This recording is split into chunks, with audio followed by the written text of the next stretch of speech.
12,000 nautical miles, 5 ultimate racing machines. One epic contest. Leg 5 is living up to the hype. The Volvo ocean race fleet is charging from Qingdao in China to Rio de Janeiro in Brazil on the longest leg in race history. Really, it's madness. It's basically half the world. After 8 days of screaming through the trade winds, there's now less than 40 miles between the top 4 boats, despite 2 of them failing to make the start line on time. Following lengthy repairs in Taiwan to complete leg 4, Ericsson 3 starts the next leg 7 hours late, even after the slickest of pit stops in Qingdao. Everybody has done a fantastic job. I love you and see you in Rio. Fatigued but focused, Magnus Olsen's men give chase, scrapping their way back to within a mile of Ken Reed's Puma, the boat in 3rd place overall. Already 3 days old, theirs is fast becoming a classic contest. We've had an unbelievable little match out here, a little private battle with Ericsson 3 since the equator. 2nd overall, Bauer Becking's Telefonica Blue starts even further behind, delayed 19 hours after running aground minutes before the gun. Now, suspending racing here, he's suspending racing. 160 miles in arrears, Becking's men are clawing their way back into contention. Winners of the last 2 legs, they have but one aim, to reel in arch rivals and overall race leaders Torben Grail and Ericsson 4, now just 40 miles in front. At the moment we're doing 20 knots pretty much in the right direction. 5th on the leaderboard and furthest east on the track is Ian Walker's Green Dragon. The Irish-Chinese entry could take the lead, but their easterly route is a risk. How long can Walker's men hold their course and keep their nerve? Whichever way we go will be a gamble. Further down the track, the icy wastes of the Southern Ocean, the glory of speed records and the challenge of Cape Horn. Up ahead, the last of the squalls and showers of the doldrums. As the fleet sets up for the first scoring gate of the leg, the next few days could prove pivotal, tactical decisions critical. Barely 20 miles in front, will Ericsson 4 hold on to their lead, or will their pursuers steal it from them? After the chill of Qingdao, the heat is back on.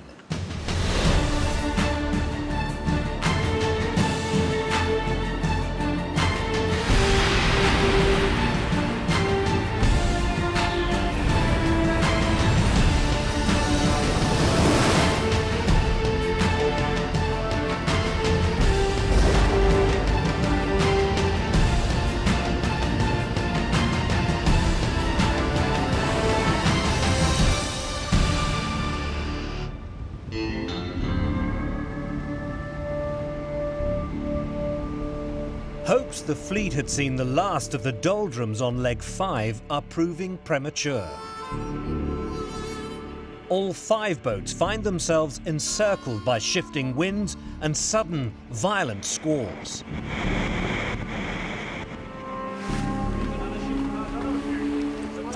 Suffering most is the race leader's anguished skipper Torben Grail, whose narrow lead could swiftly become a deficit beneath just one cloud. Got a big cumulus over here at the moment, so you can see the rain in the bottom there, so it's raining quite a bit, which means the breeze is getting pushed out of it. The problem is just to the right of him is another one forming which isn't raining, so that's sucking the air up, which can create a pretty big light spot for us because we're downwind of it. So we're hoping that we're going to get across in front of the boat, which we're looking okay, but it's still close. Parked up. 4 knots of breeze and a big cloud hanging just to weather us over here. So probably in about 10-15 minutes, 25-30 knots of breeze.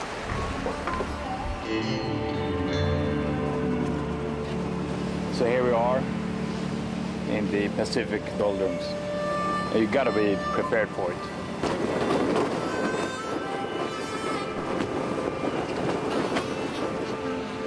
If not, you end up in fight.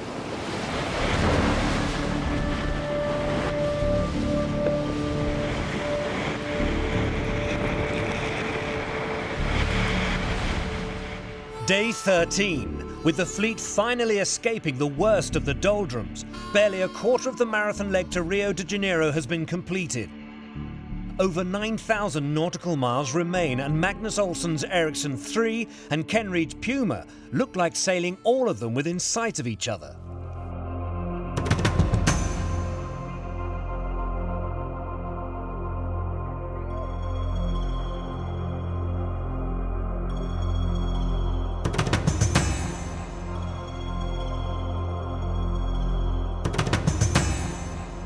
Got an unbelievable little match out here, a little private battle with Ericsson 3. They snuck up when we hit that first light spot. Since then, we've give and take.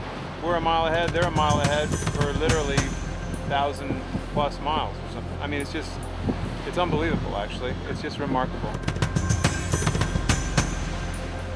The good part of it is, it's very much making our days go by really quick. Just recently, we've been considerably faster. We've gained a quarter mile in the last 20 minutes.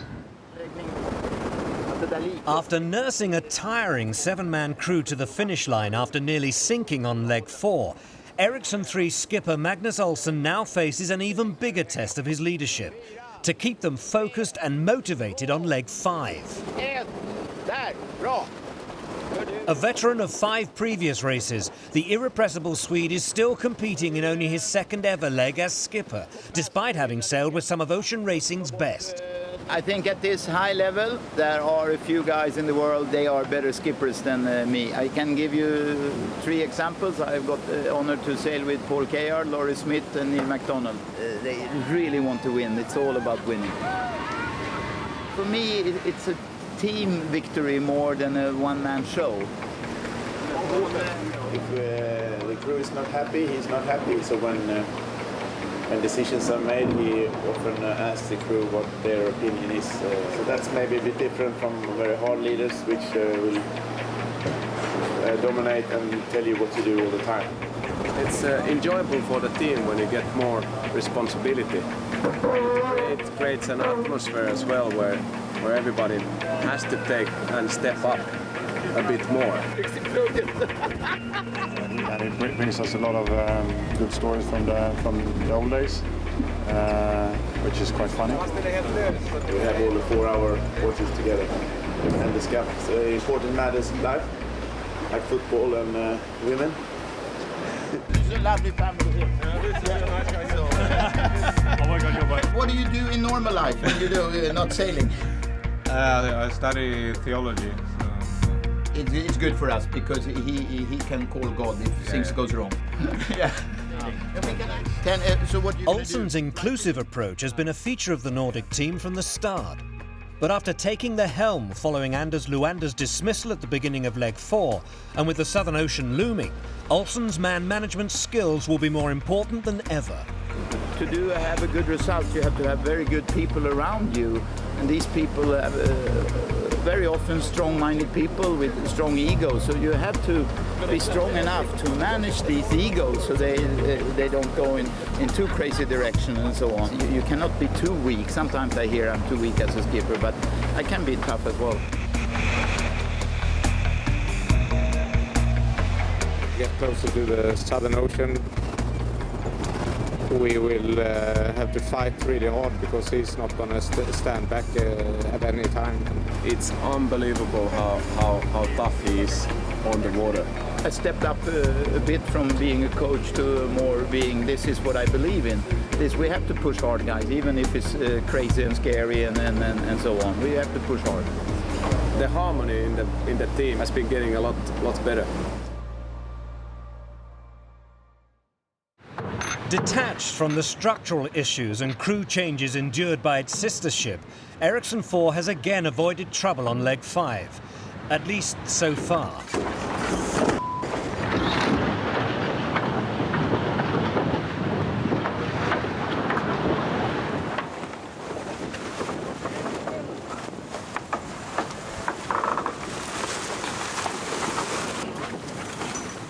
You all done? See that G1 up? Point 21!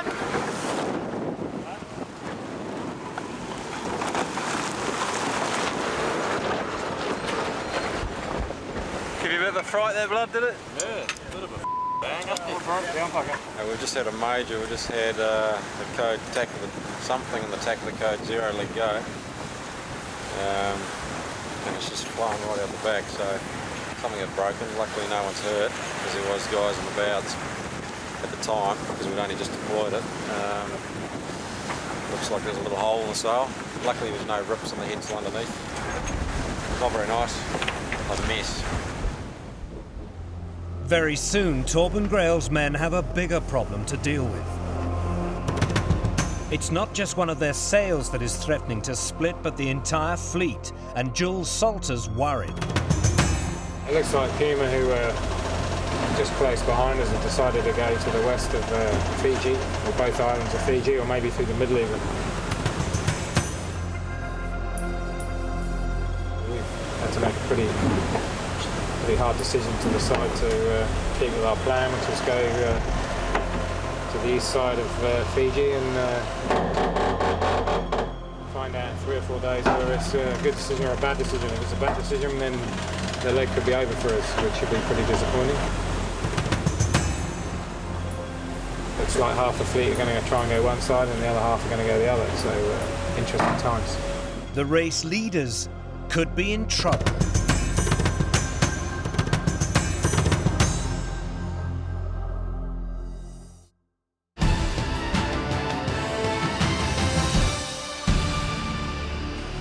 Leg 5, day 14, and for the 5 boats en route to Rio de Janeiro, the dash to the first scoring waypoint at 36 degrees south is hotting up. Just one obstacle blocks their path. Fiji. The decision on how best to negotiate the series of volcanic islands in front of them has been delayed as long as possible.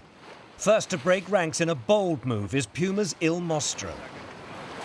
2 islands of Fiji, channel through, very shallow reefed waters here, very shallow reef waters on this side. Essentially we're tucking through a 4-mile wide gap right here. Hopefully we make it all the way across, 1 tack up, then several tacks out, 50-60 miles in length, and you know, it's not perfect. Do you feel lucky? Yep. Yeah, I do. Is there wind actually showing up on the water yet? Yeah, you can see it on the water for sure. That is a good sign. Ken Reed's men head down the middle, but will Bauer Beckings follow them? After leaving Qingdao 160 miles behind the leaders, they now trail by less than 20. The direct route is shorter and riskier, but as the most westerly boat, their options are more limited. If you have to tack, it'd look very ugly. You're pretty much sailing very much away from the mark for 50-60 miles, and it'd be an incredibly expensive manoeuvre, especially for us being the leeward boat. So for us, it's pretty much a no-brainer to go through the middle. So Fiji succeeds where 4,000 miles of ocean racing have so far failed, splitting the fleet for the first time on the leg. Passing to the east are race leaders Ericsson 4, Ericsson 3 and Green Dragon. Through the middle, Puma and Telefonica Blue. The next 24 hours could prove critical.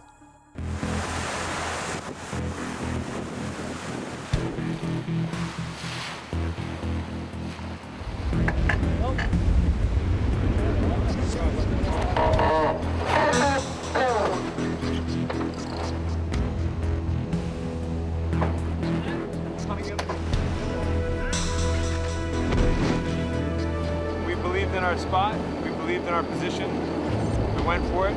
Let's see how it pans out in the long run. Who's ahead and who's behind right now almost is irrelevant. It's the separation on the race course and how it's going to pay off long term. They're 160 miles away.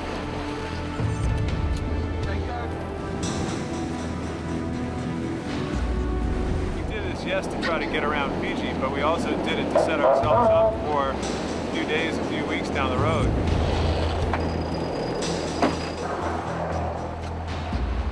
We'll see.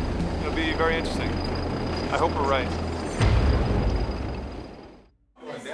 Puma's Jerry Kirby is the oldest bowman in the fleet by some margin, celebrating his 53rd birthday before leaving Qingdao.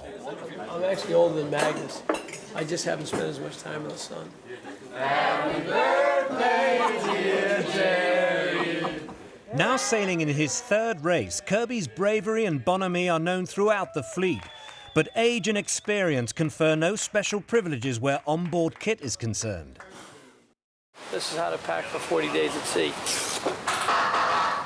Well, first, when you have, first thing to have is tendinitis protectors. This keeps you from getting tendinitis. It's a 10-year-old hat. It's a keeper. They don't make them anymore. It's a classic. This is, you can't get these anymore, as you can see. It's not a fashion statement, but it works like a champion. Okay, what's this? Right now I'm wearing one pair of shorts and a t-shirt. That's going to get me through the first at least 3 weeks, and I'll probably put it on all the way to Rio. This, shorts and a shirt. Vacuum bag, that's the same gear, which I'll put on right as we're going into Rio. Be nice and clean. Silk weight t-shirt. This is a merino wool Puma thermal. Spare socks. Gotta have spare socks.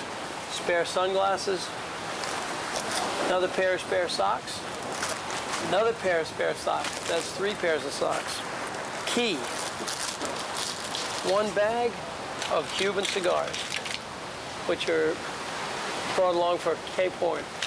Can't go around Cape Horn without a cigar. 1 little treat thrown in by my wife and kids. That's pretty much the end of the bag, Ricky. They gave me a couple of mini hand warmers, which I can stick at the bottom of my sleeping bag. If your feet get really cold, you put it in the sleeping bag, helps you dry your feet out. So that was a treat from my wife and the kids. And then the very last thing you carry is your wallet. So when you hit the dock in Rio, you know you can go out and buy yourself your first caipirinha. That's the total bag. That's 40 days of Volvo ocean racing. The Fiji factor is not playing out as expected. Divisive perhaps, but not so far decisive. Ericsson 4's lead looks to have halved, but it was barely 15 miles to start with. Fiji, they're over it. Have you ever been to Fiji before, Brad? I thought you might ask me about this. Yes, I have. A couple of times, actually. What happened? Anything special? Yeah, we came second in the Auckland Silver race. My first offshore trip was pretty special. And the other time I got married here. Special place then, Brad? Yeah. Yeah, brings back fond memories for me. Also the scene of emotional outpourings is Telefonica Blue, still in 4th place despite its manoeuvrings through the reefs and atolls of Fiji. Here we are, morning of the 1st of March, and it's my birthday. It's nice to have some nice straight line floppy head sailing, so that feels good. Everyone's through Fiji now. There's quite a bit of east-west separation in the fleet. We're on the west again, but it's not so bad this time, and even though we're about the same place on the scoreboard, maybe even slightly worse off, for the first time in the race we've got a bit of latitude to sail different angles. What are you going for your birthday? What I got for my birthday? I got a new shirt and new undies. Day 17, and Ericsson 4's lead all but evaporates as Il Mostro's long-running grievance switches from Ericsson 3 to its sister ship. So we passed Fiji 3 days ago. We're in the lead, then Ericsson 4 had more wind on the outside over there. They took the lead, and now they have less wind over there, and now they jibed and are coming towards us, so you can see them over there. So we'll probably be in the lead in an hour or something.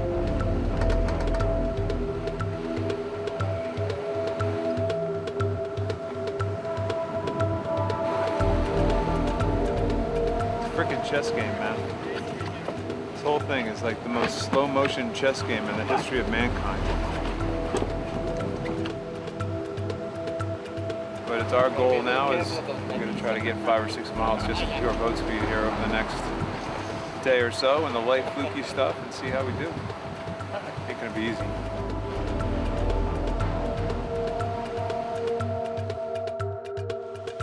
A day later, Ericsson 3 rejoins the mix. The top 3 boats now separated by little more than 5 miles, after sailing 5,000.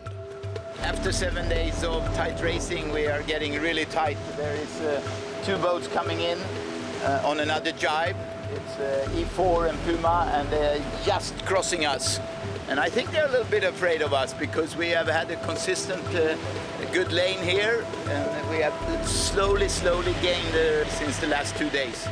It feels like that anyway, but we are very happy to be here. The 3 first boats are very close together. Fantastic.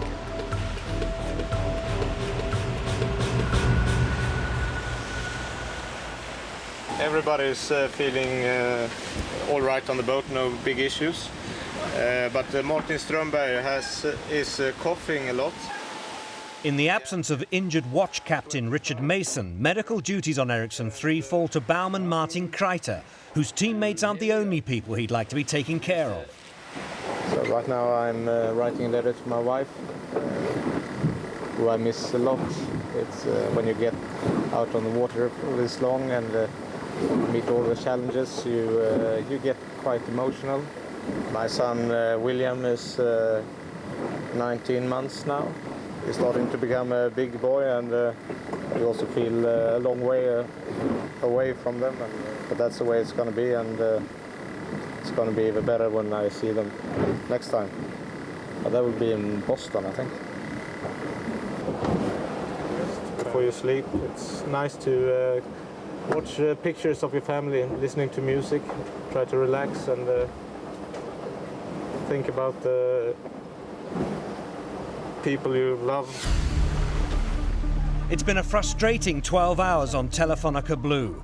They're trying to reel in Ericsson 3 in 3rd place, but are now under pressure for 4th. Yeah, they are sailing with the Massey.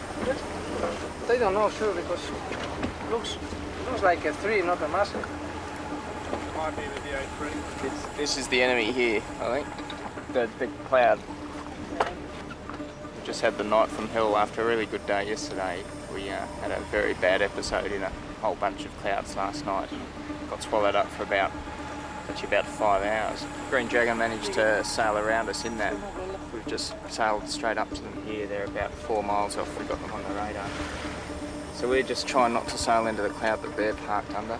Hopefully we can get our position back, because it's only 400 miles to the scoring gate now. So things are getting a bit more critical. The focus of attention is the line of latitude 36 degrees south running through the northern tip of New Zealand and the first scoring waypoint of the leg.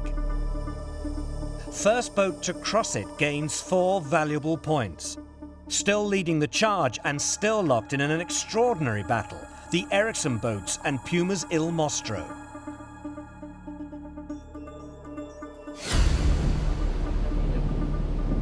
Just remarkable. Pretty sure this is closer than we were in the last day race in China. After 5,300 miles or whatever it may be. And their little brother is right behind us, so we're getting ganged up by Ericssons. I don't know, seems a little suspicious to me.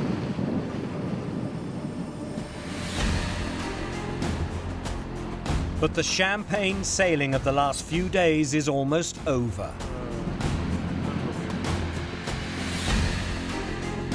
Temperatures are falling, winds increasing, sun hats and shorts replaced by gloves and survival suits. Expect this to build to 20 knots tonight, and then maybe a bit more pretty rough ride into the scoring gate, and then another couple of days of rough stuff really. Hopefully it eases off a bit and we get some downwind stuff into the ice gate. 2 Ericsson boats just in front of us, so just have to see how it pans out over the next sort of 20 hours. You can get the best run in into the scoring gate to get the points. Once through the scoring gate, the fleet will head for the Southern Ocean. Wild, remote, unpredictable, where speed records are set, reputations made, hearts and boats broken. Leg 5's adventure still has 6,000 miles to run. 5 crews brace for impact.